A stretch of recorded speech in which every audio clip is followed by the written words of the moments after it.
Okay, right here.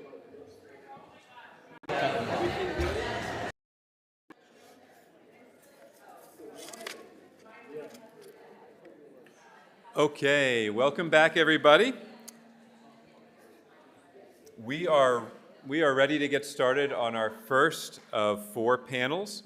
The theme of this panel is Youth Migration and Politics in the Global South.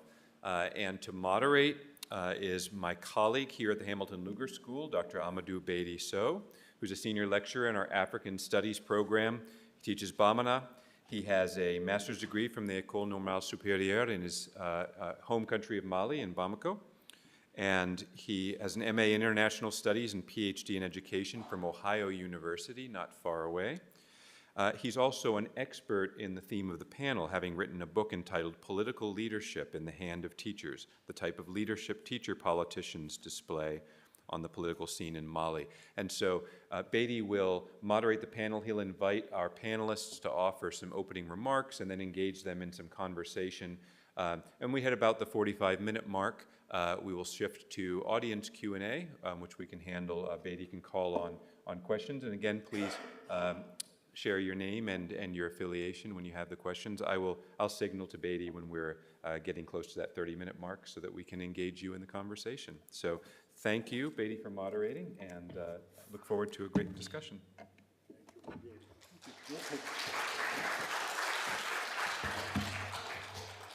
Thank you, everybody. This is wonderful. I'm so pleased to be here. Very honored, too. I know it's my school, and I'm so happy to welcome you all here. Okay, one thing is that about my dean, introduced me, but my diploma is kind of bizarre. I got my diploma in cultural studies, but cultural study was housed by education. So that's why I had a problem. But I did all my work on political science. And it was so bizarre because I got my money from cultural studies. And the cultural studies said, okay, you want to do a PhD in political science, but we have money here for you. So why don't you want to come here? So we have free money for you. I said, okay, I want to do that, but I want to do in the political science. It's oh, that's fine, you can go anywhere. But cultural studies is multidisciplinary, but it was house and education. So education has its name on my diploma, but I'm not an education person. Okay, that's a little clarification. Thank you, guys. Okay, professor was a wonderful presenter, and when he talked about migration is not new. It's not new. Yeah, because let's imagine, without migration, where would be America today, Canada, South America, even a huge part of Europe, Africa. So migration is something new. So why is it it's a serious issue today? Then we have to talk a lot about migration, but we have to understand also the root cause causes, let's say that way, of migration in the world. But one of the problems of migration, it's like we can only point out to African, being the number one that's wanted or unwanted in the world. But we have also to look at the positive and the negative impacts of migration in the world. But that's going to be one of the job of our presenter. So we have to understand also, I will always step in because that's one thing, topic that I did a lot of research about it, and I'm teaching a class about it too. So that's a domain that I'm familiar with. Okay, I talk too much as any teacher here, so that's our job. So we talk too much, but we talk not for the sake of talking, we talk to help the world to get better. Okay. Saying this, we have 3 presenters. We have Dr. Sarafine, who is a professor here, and we have Eric Chure, who is a professor also at IU, but IU Indianapolis. And we have Dr. Mampili, who is in New York, right? Okay, New York. This is the second time we invite Dr. Mampili to be here with us. I'm here to facilitate, but I'm here also to contribute whenever it's necessary. Okay, after that, I need to give the floor to Dr. Sarafin. Okay. Thank you. Hello, everybody. It's a real pleasure for me to be here as part of the panel. And thank you for the introduction. And thank you to the organizers of this symposium, especially to the Dean of HLS and all the team. To start talking about migration or immigration in Latin America or from Latin America, I would like to contextualize. Sometimes we talk about migration in isolation. I think I would like to mention that Latin America is a very multicultural, multi-ethnic, and multilingual country. And it's also the geographic location of Latin America is it's different, it's diverse. We have the jungle, the Amazon region. We have the mountains, I belong to the mountains. And we have the coastal regions, and the Caribbeans, of course. It's a large territory where there are many languages, cultures, and many ways of doing things there. When we refer to about youth migration, I would like to focus on the factors of migration. Why young people, why they migrate to different parts of the world, from Latin America to the world. But they don't jump directly from their respective communities to the world or to an international level. The first stage of migration would be first from local, sometimes regional, national, transnational, and global. That's the tendency of, the trajectory of the migration. It doesn't happen just from the respective community and come all of a sudden to the United States. Especially, we're talking about population, I would say, not urban population, rural population.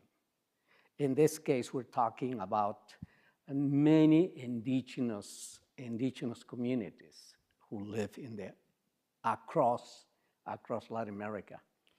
And for example, I'm going to mention just one country, Bolivia, where the 76 or 78% are indigenous. So Brazil is another country with a lot of indigenous population. And recently, there are more and more indigenous people, immigrants who don't speak even Spanish or Portuguese. They speak their language. They're dealing all kinds of situations.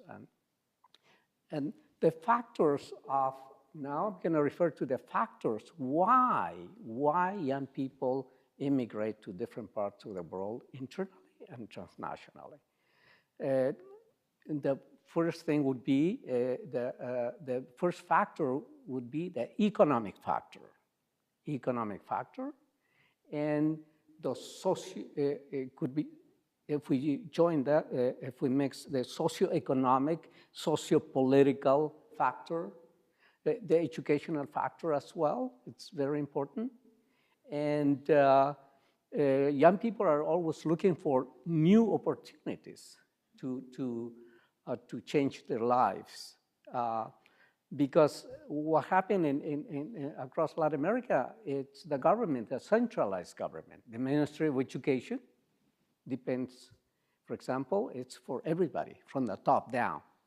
So the rest, I think that the same happens in other countries around the world as well. So it's not bottom up, always top down, and they don't provide opportunities locally, enough opportunities for education. for social mobility. So uh, young people are mobile, are the engine of progress. They're always looking for new opportunities, new ways of getting, take advantage of the resources that I would say big metropolitan centers offer, especially at the transnational level, like the United States. That's why we have here a lot of immigrants coming from different parts of the world. Those are the factors sometimes, and there are intermarriage as well, another factor to come. They get married to people from, with someone that belongs to a different country, and they have to move. And poverty. Another factor would be natural disasters, conflicts, persecutions, all kind of sometimes local discrimination. When especially indigenous people, when indigenous people move to the big city, the capital, the metropolitan areas, they suffer all kinds of discrimination in their respective countries, and then they try to look for more opportunities. For example,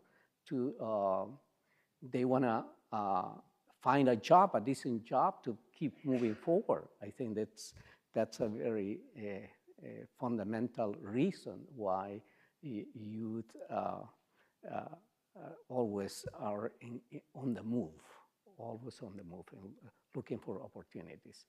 I like when it was mentioned before that we should take immigrants as not as a problem, but as a resource here. Because, for example, the United States, where there are millions of immigrants from Latin America, all kinds of immigrants. And I say we because I'm from Latin America, we are the backbone of this country. Backbone. We are pillars that support the maintenance and the progress of this country, whether you recognize it or not, but that's a true reality. We cannot escape from that. So this is a straightforward opinion I'm sharing with you. Yes. And I think I'm going to stop here and then. Yes. All right. Can you hear me? All right. Thank you. And yeah, thank you for thanks, Sarah. You know, as we have been hearing, I mean, immigration is not a new thing. However, I mean, there are dynamics. I mean, I think it's a process, and the way we are looking at it, it's something that I think have been set in motion. It has a geohistorical context in factors that I think shape the contemporary dynamics, and I think it's important. I think one of the things that we see today, what we've been talking a lot, and like when our keynote speaker was talking, see most of the slides and some of the things that look like so bleak, they are the evolving consequences of those forces, and of course the contemporary dynamics are part, and that's where I think leadership becomes important in that. So when you think of youth in the idea about youth as a capacity, community asset, youth are a great asset to every community.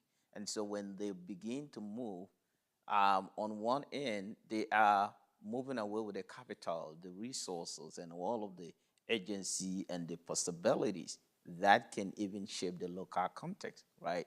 And so then why would you think about them as a problem?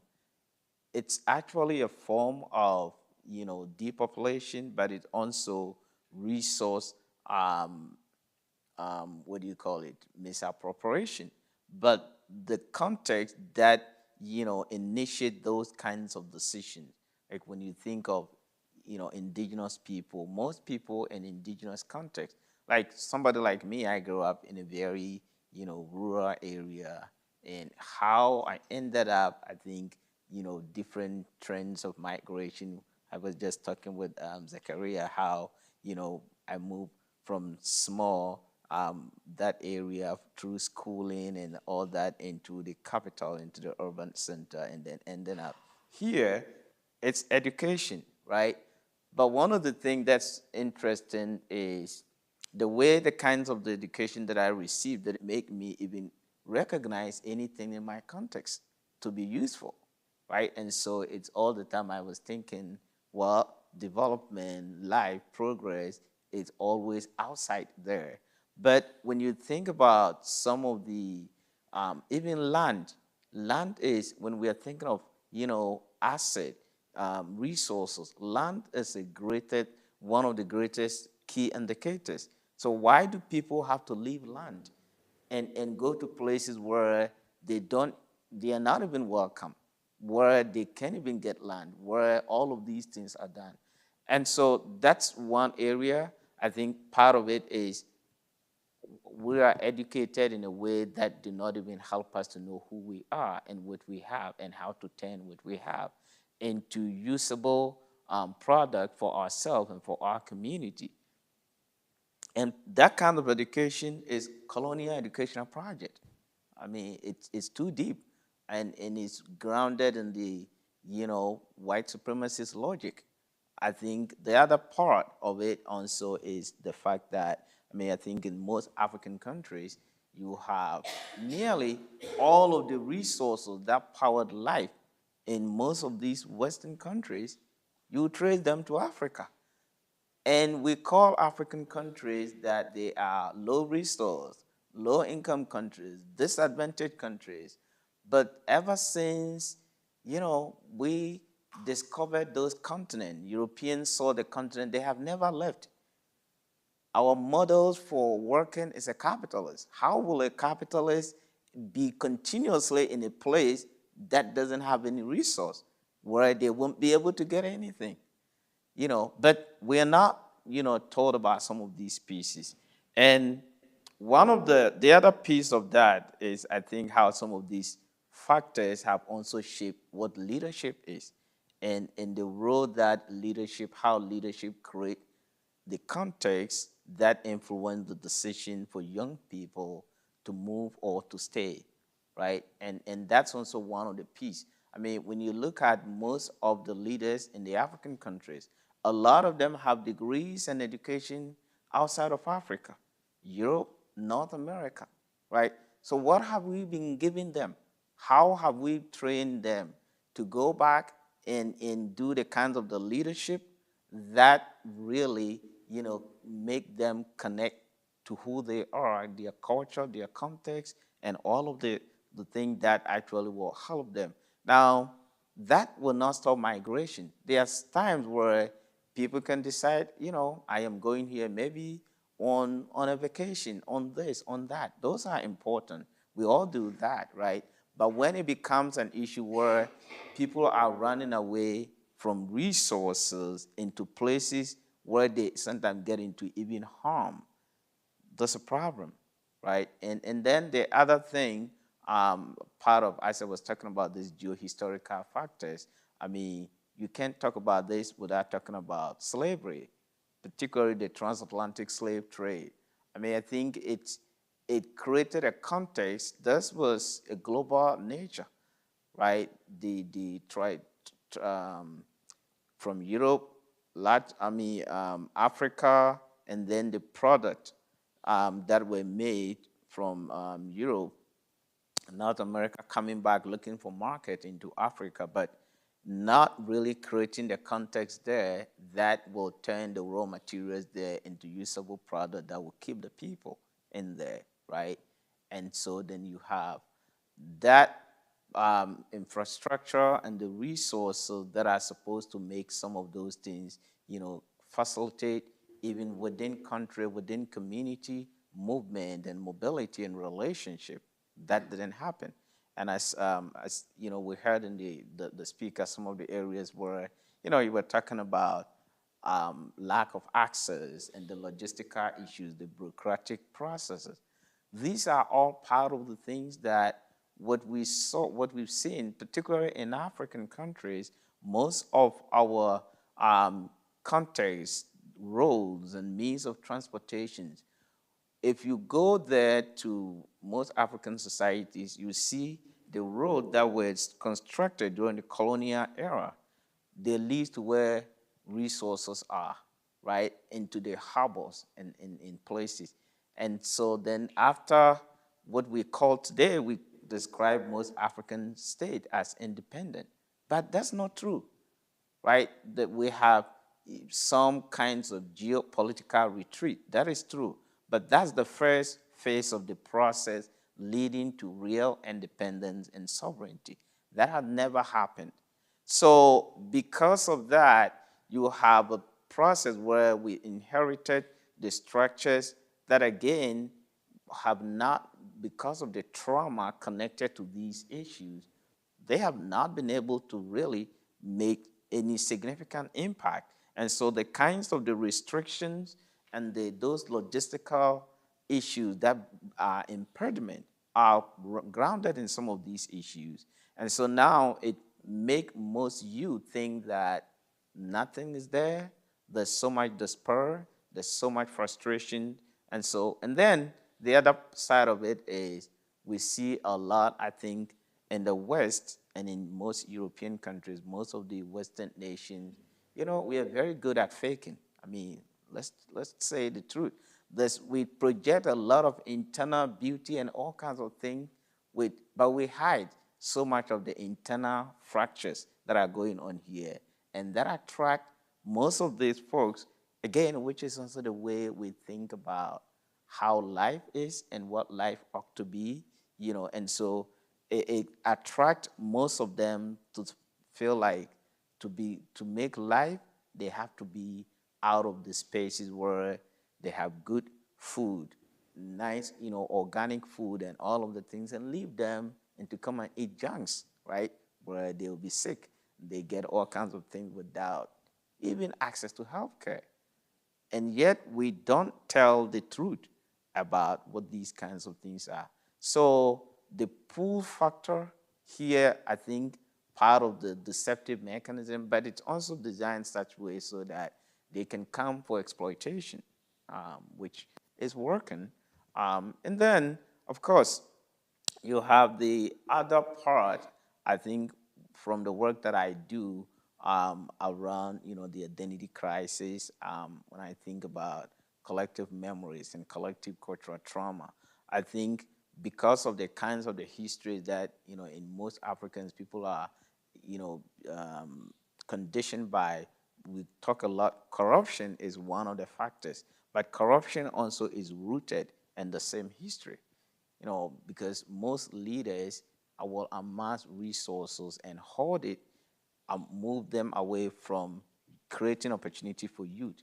But those corruption has the same, you know, origin and the history. Like most of the African societies during the colonial administration, they were collecting taxes, right, at the expense of their people into the colonial masters, and they were getting commission. Some were getting about 20%, 10%. And so today, our political leaders are still walking in the same shoes. A lot of them get into power. They want to come and buy houses in the West. They have savings account in the West. We don't do anything about those things, right? And so the monies and the thing that they would have used to build the infrastructure that would keep the youth there are saving them. They're saving them here. They are paying mortgages for them and then building their own aristocratic system to come and still continue on those kinds of things. And so then a lot of them, with that opportunity, think, okay, then they need to move out and look for the opportunity. And so before I stop, I think the other time I was looking at, I mean, there's the data, there's this, and in Ghana specific, we have this Child Inc. International. They did a research, interviewing about 11,288, youth from 12 to 17 years old. And some of the things that they raised were like about 90% of them were very proud to be, Ghanaians. But in the course of it, about 50% want to leave the country by 2040, right? And when they cited the cause of the reasons, they cited unemployment. And that across the African country. I mean, Afrobarometer data would tell you most of them, even after education, don't have jobs. And it comes to talk about, the nature of the education. But then they also talk about high poverty, right? They talk about corruption and the poor education system and streetism. These are all factors that are linked to these same historical patterns that are shaping leadership processes. And so we can't talk about this outside of the leadership issue, but we can also talk about the leadership issues without thinking about those historical forces that were initiated and that are evolving today in creating this, making it look like there's no future for the youth. So I will end here and then let you talk later, and then we'll have more conversations. Yeah, thank you. Thank you so much for having me back in Bloomington. It's always wonderful to be here. And I think a lot of these topics are very relevant to what we discussed last time when I was speaking more about youth movements and youth protests within African countries. So rather than rehash, I think, some of the topics that have already been raised here, I think we had a fantastic keynote lecture that really outlined some of the push and pull factors, as our panelists have made clear here, that drive the migration question. I don't want to simply rehash those topics. I want to pull back a little bit. I think the subject of migration is something that evokes a tremendous amount of passion. As we see, we have an election coming up in just a few days now, and the subject of migration has been central to this forthcoming election, as it has been to pretty much every election that I can remember as a late 40s individual. And so it suggests something to me that there is a kind of schizophrenia around this subject of migration, that maybe it's useful for me to offer a few provocations around why it is that migration remains this kind of evergreen subject that continues to provoke so much angst. And I have, I think, 5 minutes, so I'll try to be quick, right? And specifically, I just want to tie migration, and I offer these again in the spirit of discussion, to what I consider to be the kind of more meta issues that underline a lot of our anxieties about the question of migration and question of immigrants in particular. Specifically, the issue of capitalism, right? The issue of nationalism, and the issue of gender. And I think all three of these things, and I'm just speaking off the cuff here, are manifesting in a lot of the ways in which these issues are discussed ahead of the forthcoming election. So let me just start with the issue of nationalism. I think this came up in the keynote lecture, in the Q&A. It is hard to remember that the world of nation states is a very recent formation, right? I am 47 years old, I think, yeah. And both of my parents were not born in a nation state, right? They were born in India in the 1940s, and they were subjects of the British Empire. They were not citizens of the Indian nation, right? My mother is 78 years old. She's still fairly active. And I have to remind her that she wasn't actually born an Indian citizen, right? That she was born a British imperial subject because she was born 1 year before India became independent, right? Their experience is not unique. For the vast majority of the world, if you go back to your parents' generation or to your grandparents' generation, they were born as imperial subjects, right? They were not born into nation states. This process of dividing up global territory into these defined nation states is a very recent one, right? For the vast majority of the world's territory and populations, it's something that's only been going on for the past 75 to 80 years, starting in the 1940s with the decolonization of South Asia, continuing in the 1960s in Africa and the Caribbean, so really very, very, very recent. And it has been an extraordinarily violent process, right? because it is my fundamental belief, and I think I have a lot of evidence for this, that humans are fundamentally a migratory species.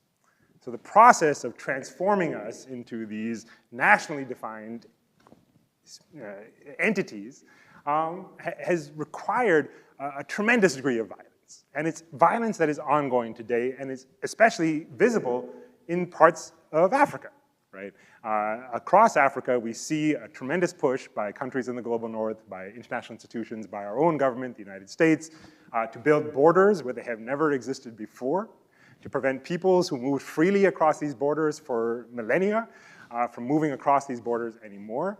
Again, this has required a tremendous amount of resources to prevent people from their natural patterns of movement, of trade, of cultural dispersal.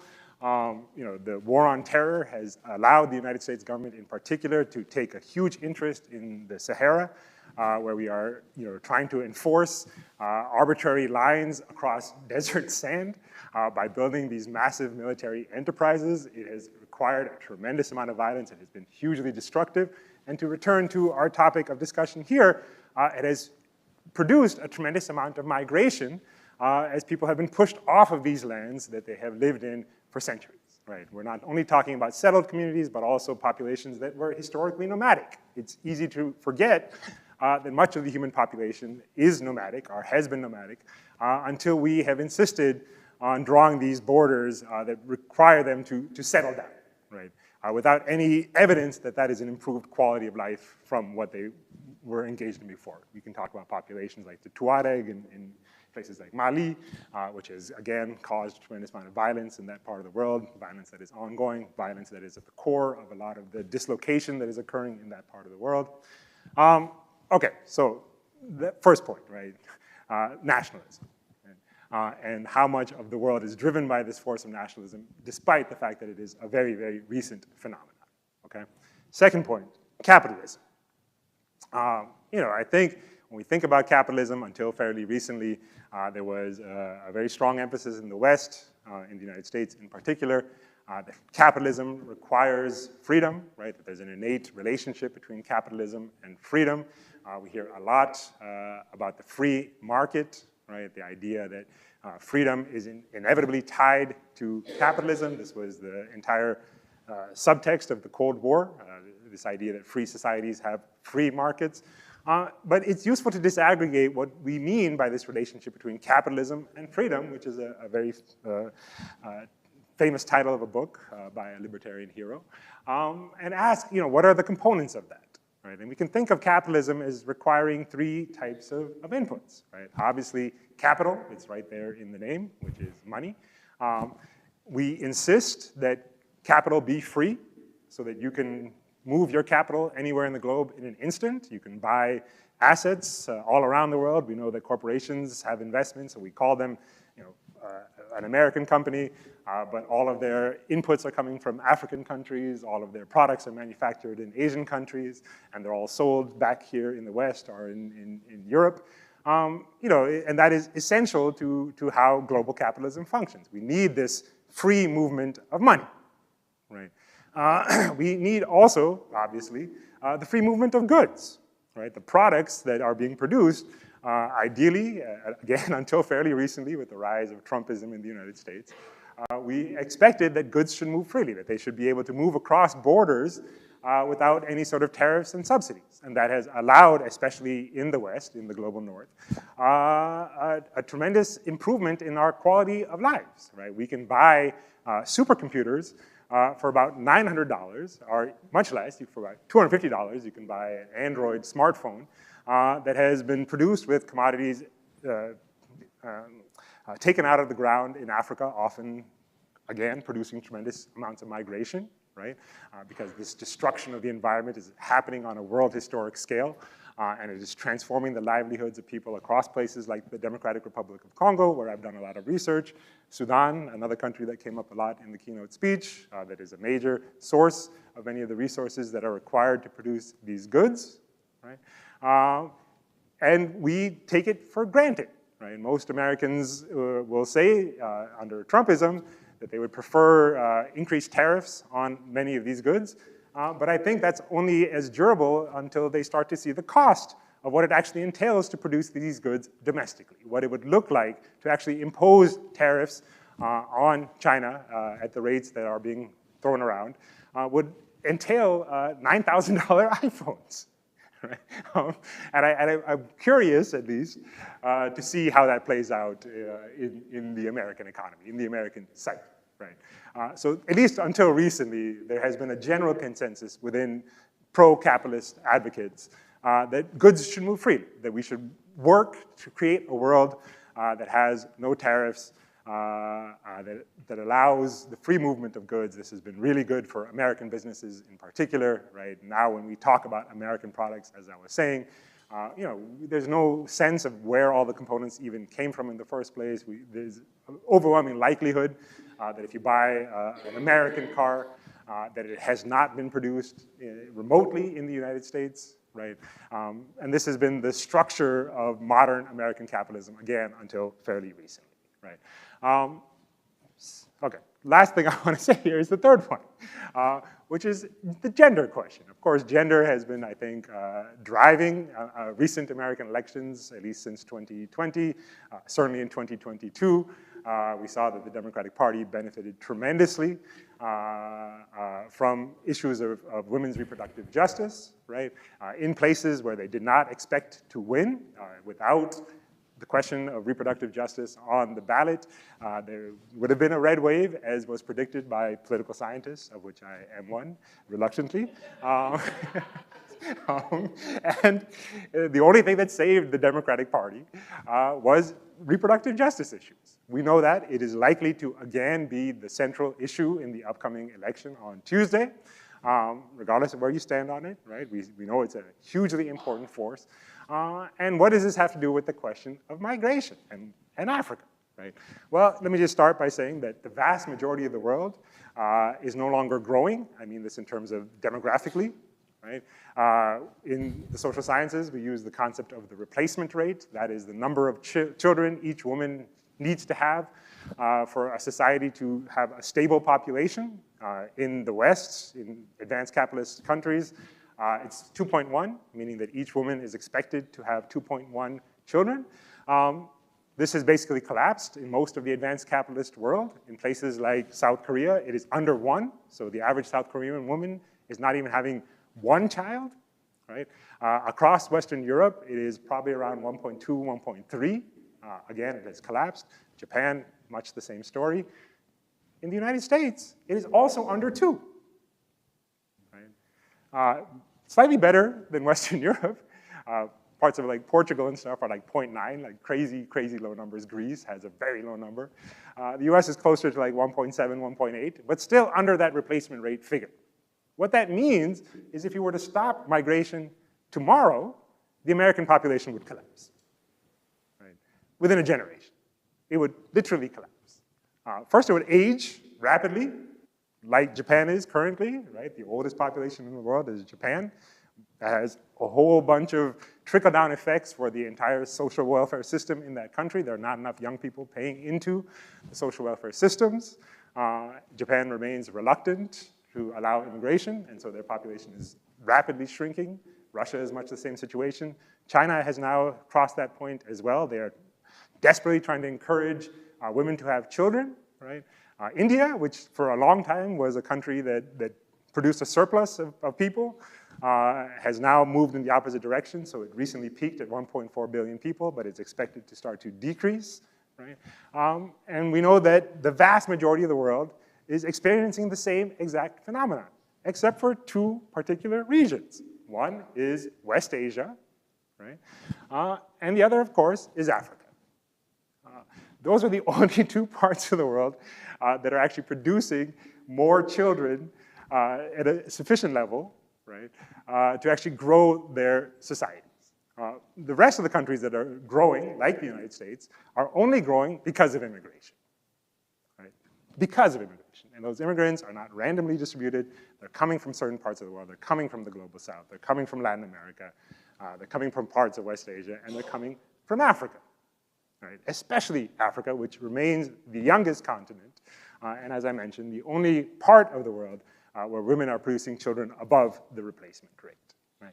So regardless of what issue, and this is the last thing I'll say, what issue we want to talk about in the United States, right? The question of migration and Africa's relationship to it is central.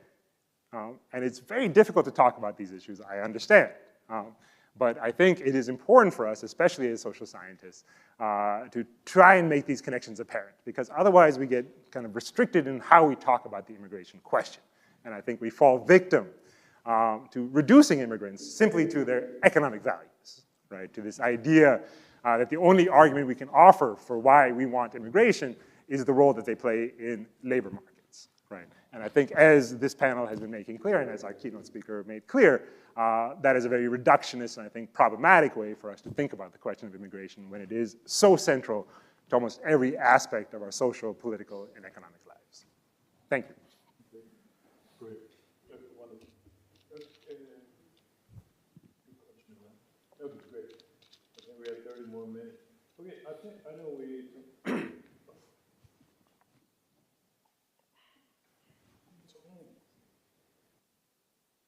Yes, I'm sorry, it was not on. Can you hear me now? Okay, great. So, I mean, we've been talking about different things. So, like, one thing that I think that we need to, elaborate on a little bit is the leadership vis-a-vis the migration in Africa. And know also that Africa has been oppressed by different powers, and the different power might not have the same impact in this Africa the same way.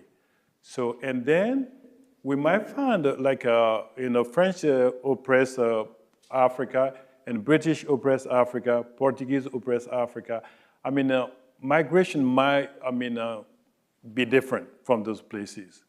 Okay, what the role played by those leaders there in those areas, the leadership playing in those, different regions, okay, oppressed by different power in Africa.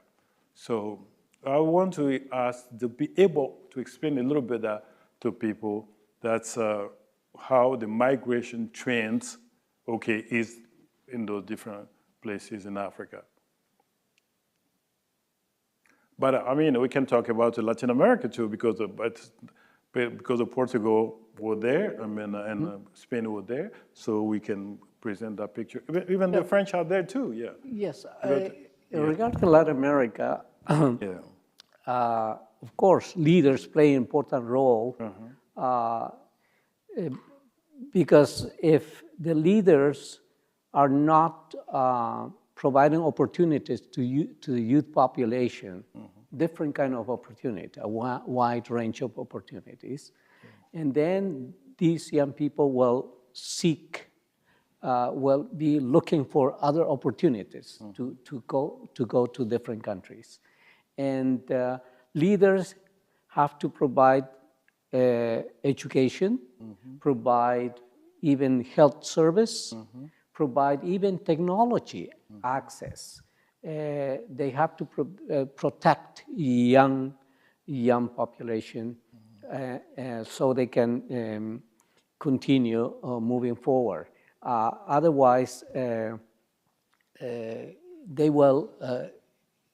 Latin America will be losing a lot of young people, and once they leave the country, they will stay in the country when when they move to those countries, because they will get enough education there. For example, when immigrants come to the United States from different countries, they get their masters and then, undergrad, masters, PhDs, and they end up staying. So that's a risk they have to take the countries.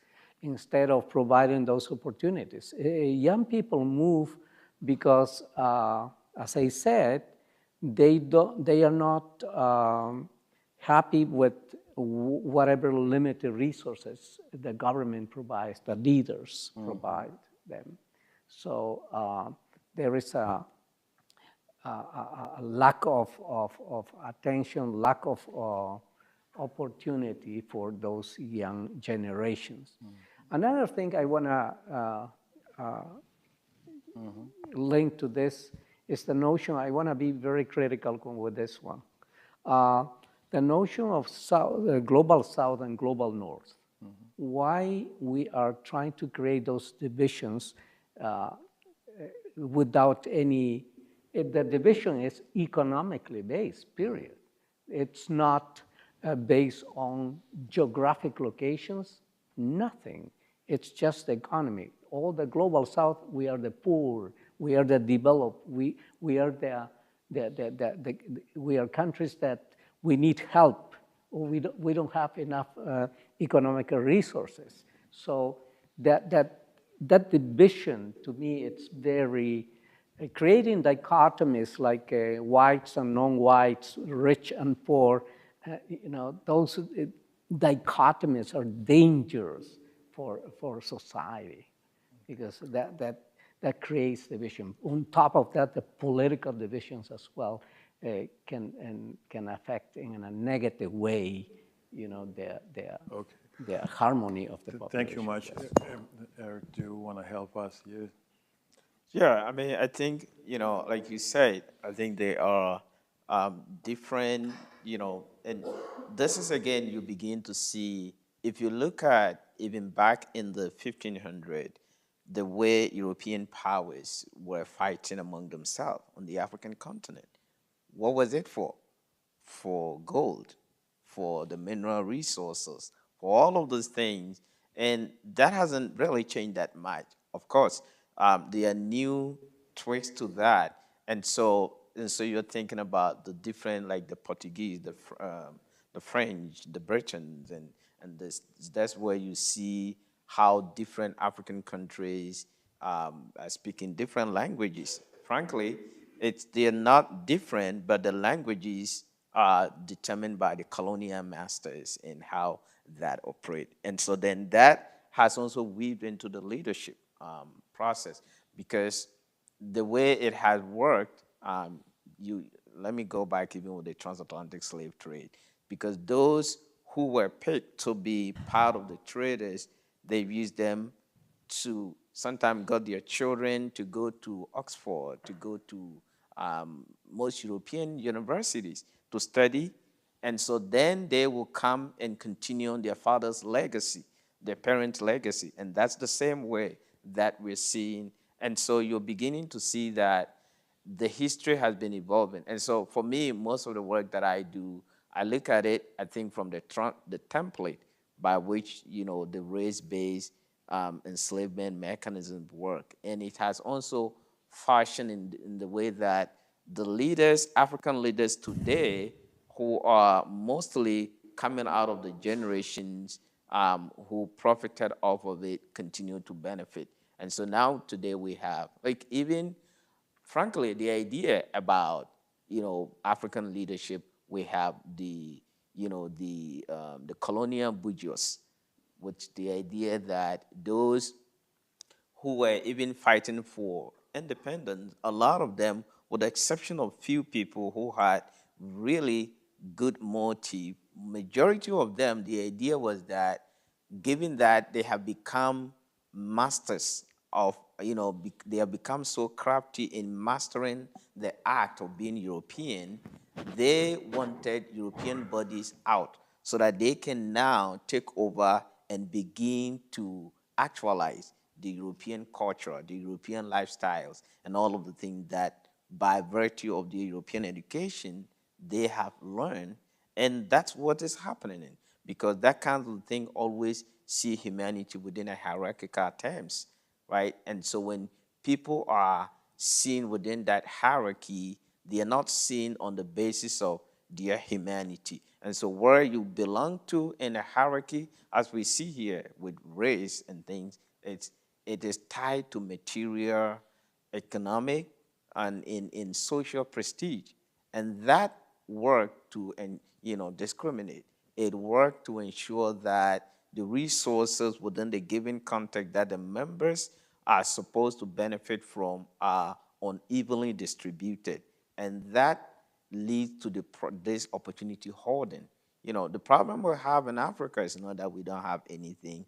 We have the problem of opportunity hoarding, that the opportunities and the resources are concentrated in the hands of few people at the expense of the masses, and it's creating a lot of issues. And that's one of the ways that the leadership is being deployed to do some of these things through the same Western powers. And then back to what I think we have been just hearing, you begin to also see the idea of race making is still interweaved into our state formation process. And I like the way Zachariah was talking about this. So you have, on one hand, you see how even here, look at the way the race-making idea has created the global polity, making all persons of European descent to be in solidarity as constructed as white.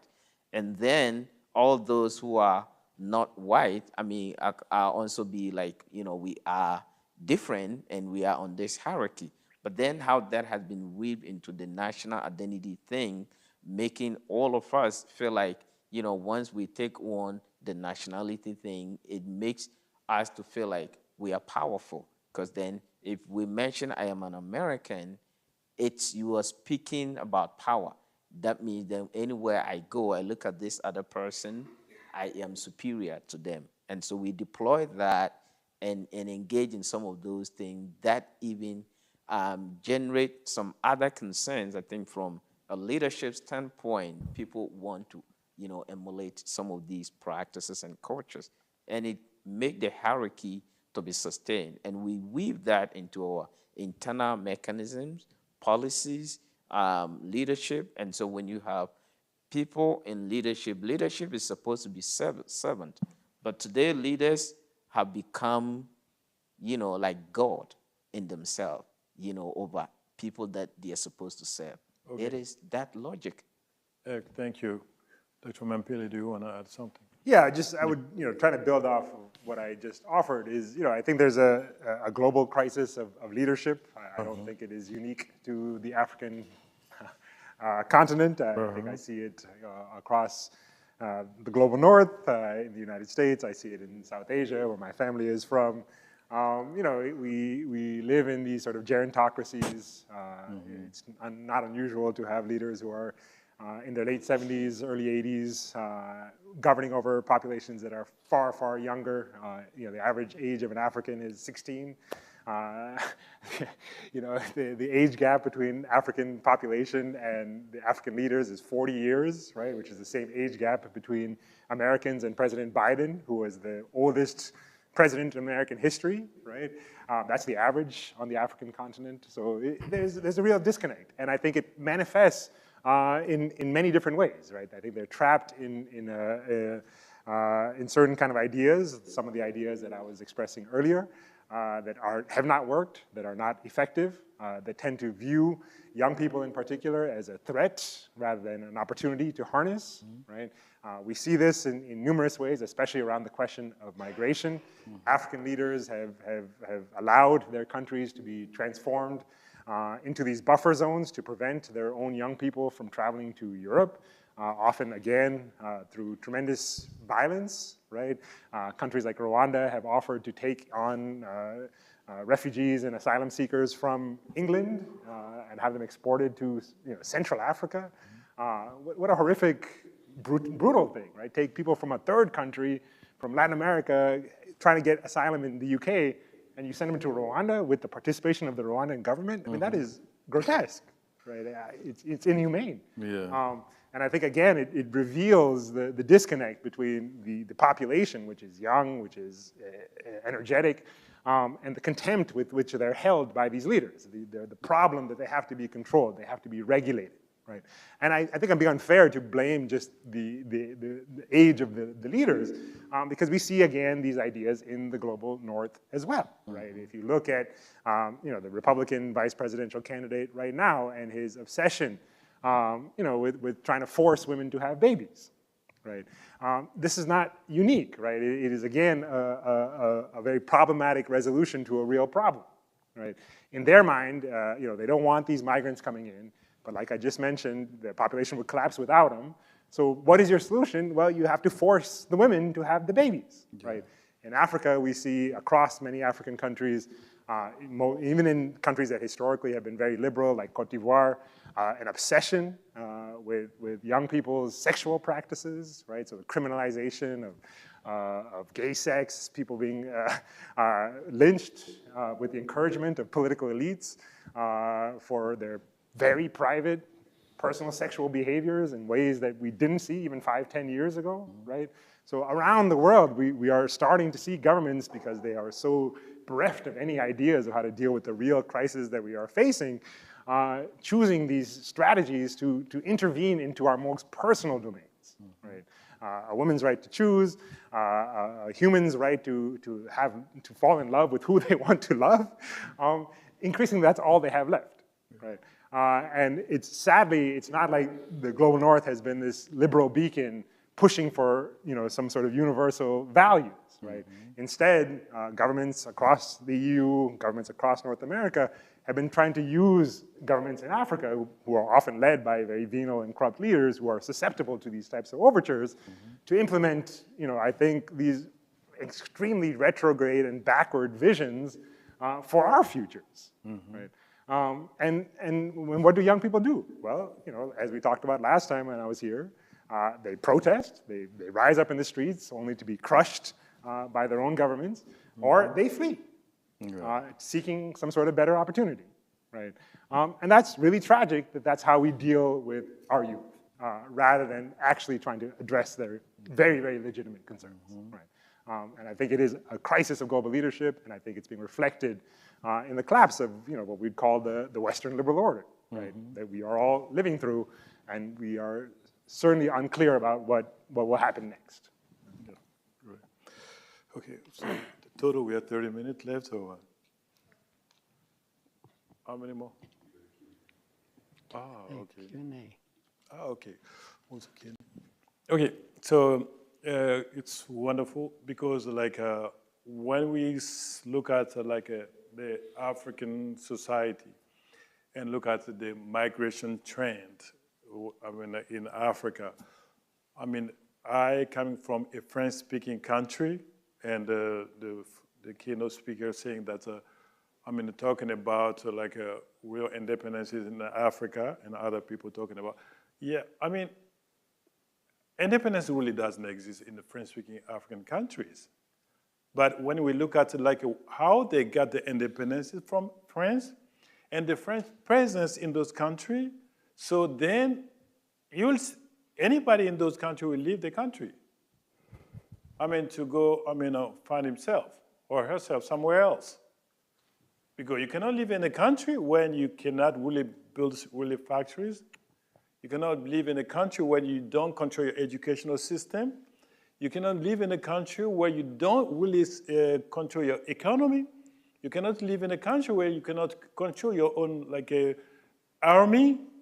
You cannot live in a country where you don't even control your own currency. So there's so many things. Questions from the audience. Yeah, okay, yeah. I'm just adding this so quickly that I'm going to get a question. Okay, living a society like this, it'll be difficult. So people in this country will tend to leave the country. Okay, so it's just a little, addition to whatever they said. Okay, then, now it's open to questions. Go ahead, sir. Hello, Ryan McDonald, Master's of International Studies here at HLS.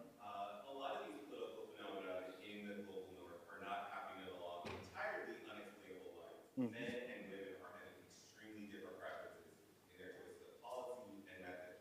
And so, in what angle does the global south replicate these patterns of sex-based differences in policies, and what influence does this sort of political polarization between men and women tend to shape future policy? Interesting. Anybody want to jump in? Okay, I go back to, one of the things that, particularly in the most African indigenous setting, the role that the women play is very critical. Like in Ghana, for instance, we call the woman equated to Asasia. It's like the land. It's a symbol of a nurturer, a protector, a giver. And in even the traditional sense, the way the chieftaincy, the chief, the female had a tremendous power over the chief decisions and other things. But today, none of these things exist. Again, this is where sometimes we are quick in dealing with the symptoms. We don't really focus a lot about the patterns that have ruled some of these things. The oppression of women really is white supremacist logic. I mean, white women were not even, we know in this society, white women, how they were meant to be at home and keep order, ordering the children and be submissive to husbands, right? But when these ideas begin to take on this global nature, it began to kind of work to displace some of these indigenous knowledges that honor and respect the humanity of women, and now brought in this huge patriarchy system. And now it is taking on this phenomenon that looks like it is, a current issue. But if you look at the patterns, it's clear. And these are one of the ways where you begin to see that even all of us, we have become so implicated in the kinds of the ideas that we have embodied is violent in nature. And it is that idea, the more we, release them into anywhere action, we see the impact they produce. That's what makes us to know that we are caught up with this epistemology that is too much violent in its origin, right? And I think part of that is going to be, we need some sort of repair, healing. I mean, in the way we see ourselves and we relate to others, both gender-wise and across the things around even race, ethnicities, and how that is even weaving into national identity issues. Okay, any other question? Anybody want to add something quickly? Because I know I have more questions out there. Okay, yeah. Maybe we should take 2 or 3 questions.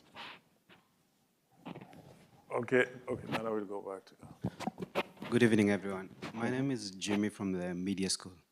Like the keynote speaker noted, the biggest migration is taking place internally, especially in countries which are facing conflict. In where? Especially in countries which are facing conflict. Oh, okay. So in that context, and considering the problem of leadership in most of these countries which have conflict and where politics is a zero-sum game. So in terms of thinking ahead, what kind of solutions can be proffered to help deal with this internal migration where politics is a zero-sum game? Youths have no avenue within which to protest, because when they protest, they're killed, they're brutalized, so they have no way out. So how do you solve that problem? What kind of solutions would you prefer? Thank you. Okay. Anybody want to propose a solution? Should we take a few questions, or do you want to just? I'll let them answer. Okay, can we take a few questions? Okay.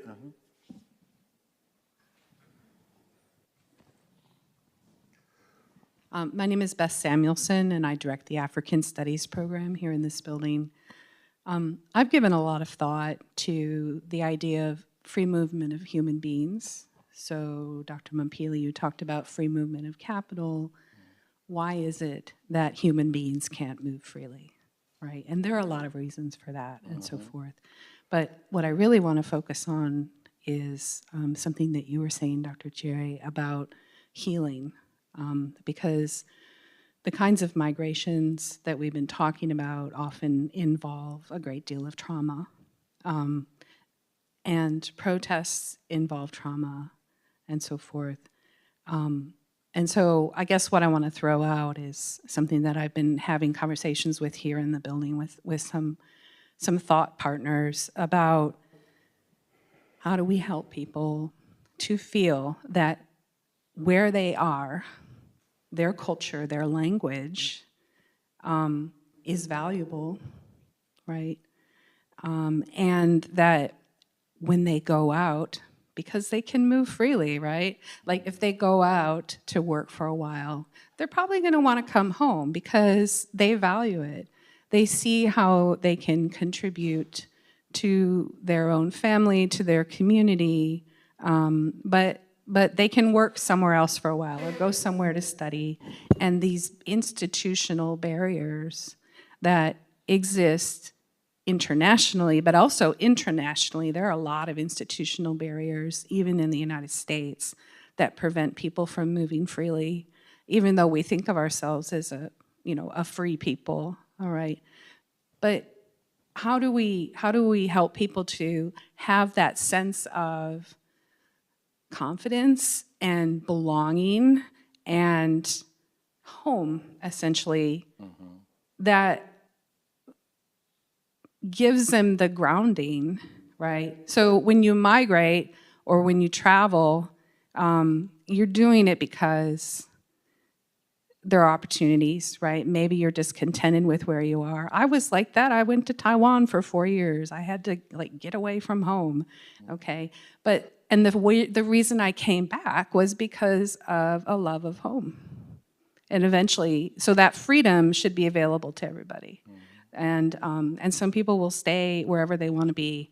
But why is it that we can't have a greater freedom of movement for human beings and see them as human beings, not as cogs in a capitalist system? Interesting. Thank you. Okay, we'll take another question, a third question. So there and there. Okay. Nana, I think you were like a second person.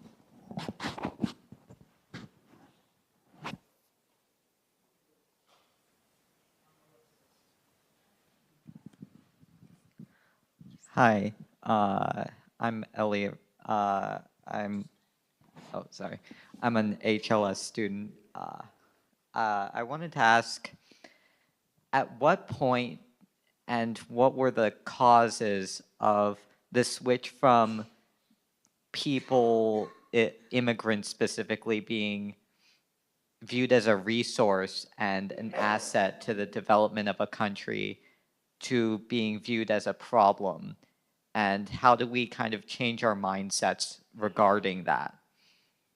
Interesting. Thank you. Thank you. Okay, so we can go ahead and answer. So anybody? I can try. Just to offer some thoughts to start us off. I mean, I think the last question is a good place to start, and it's important to recognize that it's probably not a chronological story.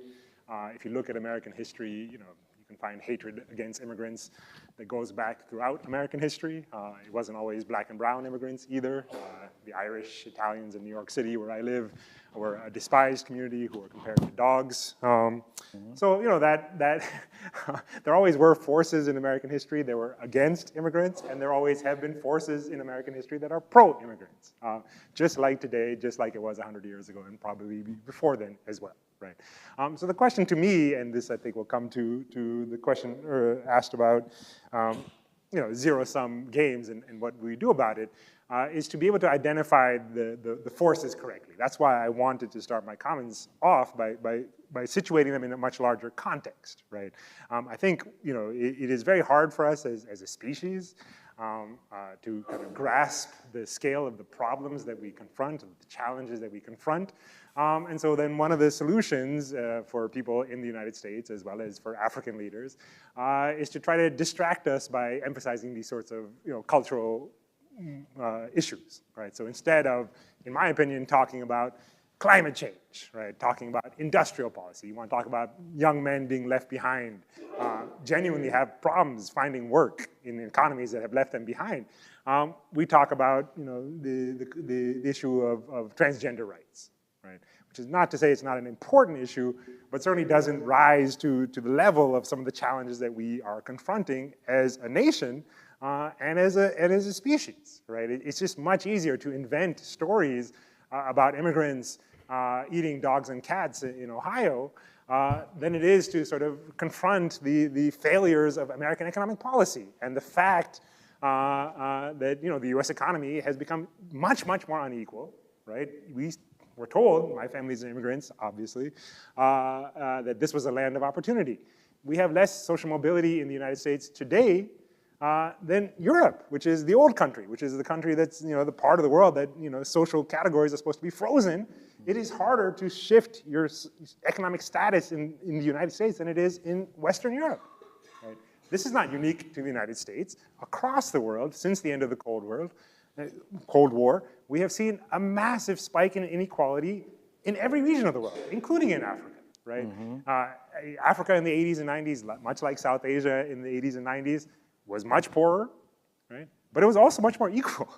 And I'm not saying it's better or worse, right? But you can see it if you walked around places like Tanzania or even if in India, you know, people were poor, but there was equality. I'm not saying that's better or worse. You can come up to your own determination. What we do know is that inequality has spiked. It has become insane, right? And that is true in the United States as well. We have a smaller and smaller number of people who are benefiting from the economic system that exists. You can see this. Look at who's driving the election. One set of billionaires on this side, another set of billionaires on that side. It's not unique to the United States. It's the same thing that we see in Europe. It's the same thing we see across African countries, right? Nigeria now has multiple billionaires. And they act like that's something to be proud of, right? Rather than a failure. Nigeria both has the most billionaires in Africa and the most number of people living in extreme poverty in the world, right? 85 million Nigerians live in extreme poverty. So who cares if they have 5 billionaires? I find that strange, right?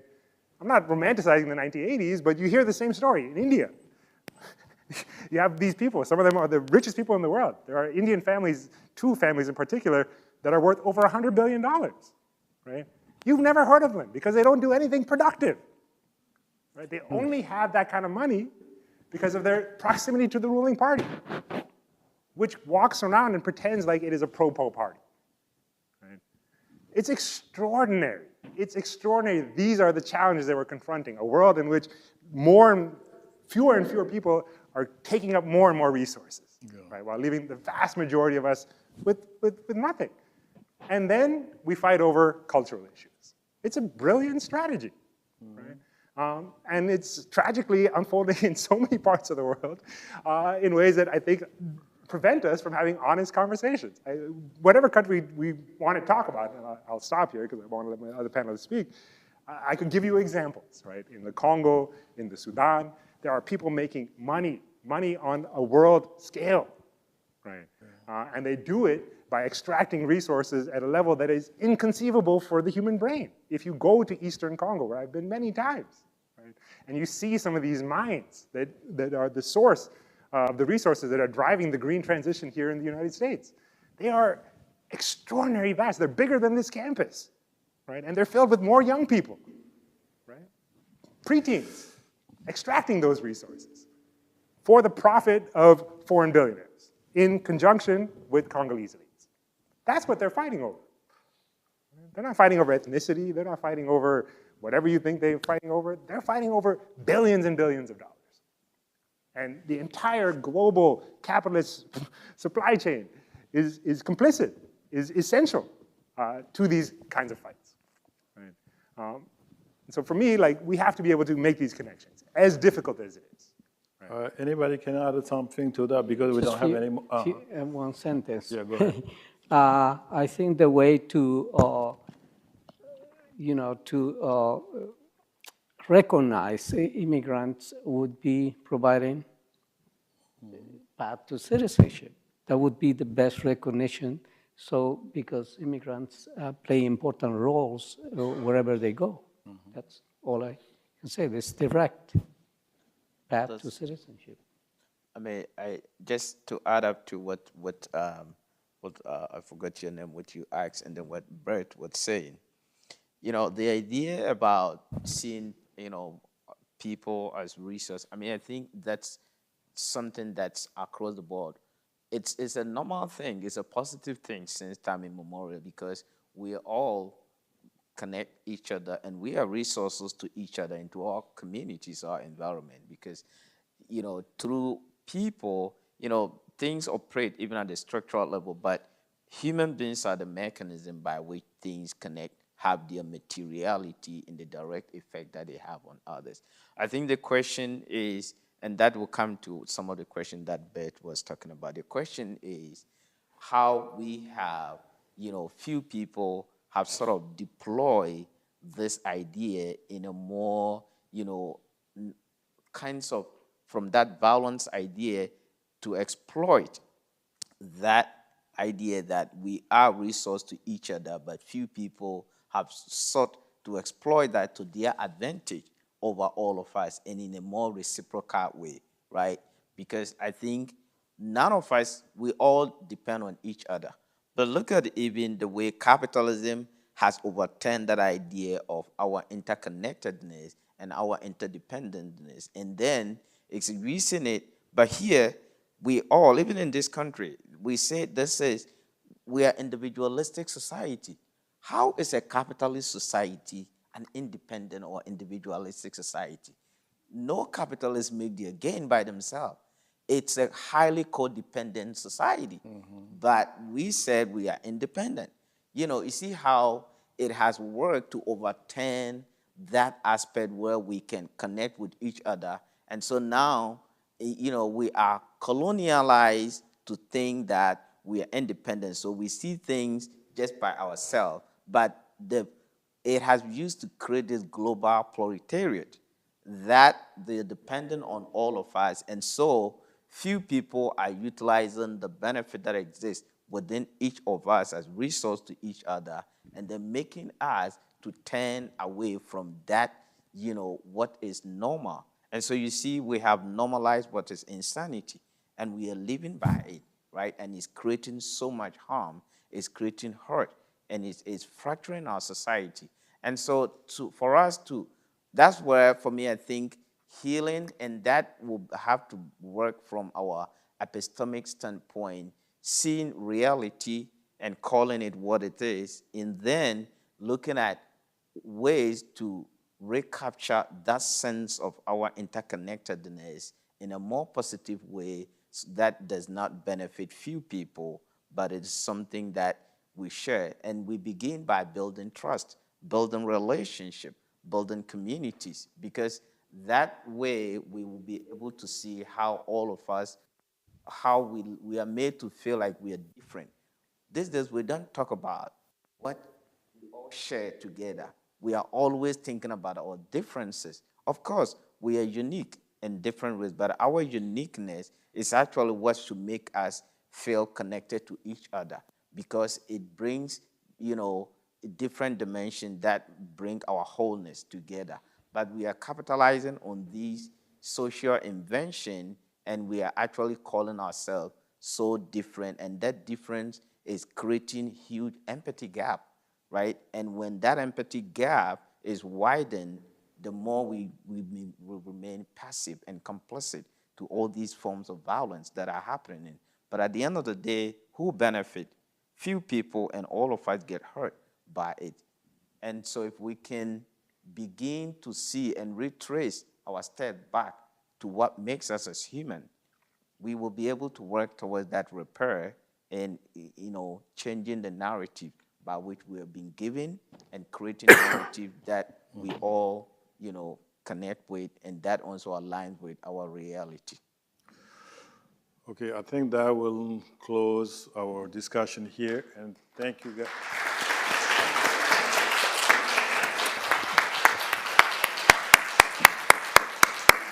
Thanks so much to our panel for those really diverse and useful insights.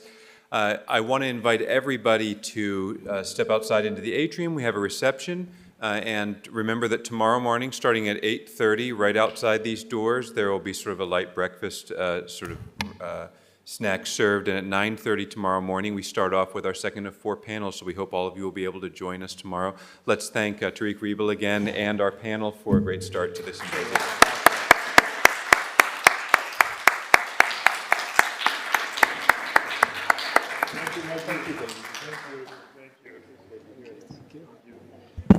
Oh, yes.